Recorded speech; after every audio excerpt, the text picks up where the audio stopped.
కూడా మన సెంటర్లన్నీ కూడా అంగన్వాడీ టీచర్స్ కూడా చాలా యాక్టివ్గా ప్రిపేర్ చేశాము. మీరు అందరూ కూడా 9 to 4 PM వరకు 4 PM వరకు ఉంటుంది. మిమ్మల్ని అందరినీ బాధ్యతగా ఇచ్చే బాధ్యతగా మనోళ్ళు ఉంటారు. సో మరి మీరందరూ దీన్ని అందరినీ కూడా ఆశాలు అంగన్వాడీలు హెల్త్ పరంగా ఆశాలు కూడా ఉంటారు. బిడ్డ కడుపులో పడిన దగ్గర నుండి తాను లేచి తానంతటా తాను స్కూల్కి వెళ్ళేంత వరకు వెంటుండేది మన అంగన్వాడీయే. ఎప్పుడైతే ఒక ఉమెన్ కన్సీవ్ అవుతుందో అప్పటి నుంచి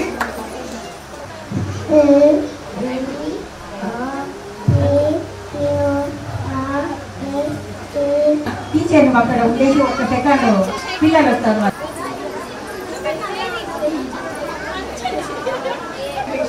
ఎందుకంటే ఇక్కడ నేను చూస్తున్నప్పుడు కూడా అంగన్వాడీ టీచర్స్ చాలా సెల్ఫ్ ఇంట్రెస్ట్తో చాలా యాక్టివ్గా పనిచేస్తారు. అంతేనా? ఐ థింక్ అందరూ మదర్స్ కూడా ఒప్పుకుంటారు. నేను 2 పిల్లలకి మదర్ కాబట్టి ఒక బేబీని ఎంగేజ్ చేయడానికి ఎంత కష్టపడతామో నాకు తెలుసు, పర్సనలీ నాకు తెలుసు, అంతే కదా. కానీ వీళ్ళు ఒక 10-15 మందిని చాలా ఈజీగా మేనేజ్ చేసేస్తారు.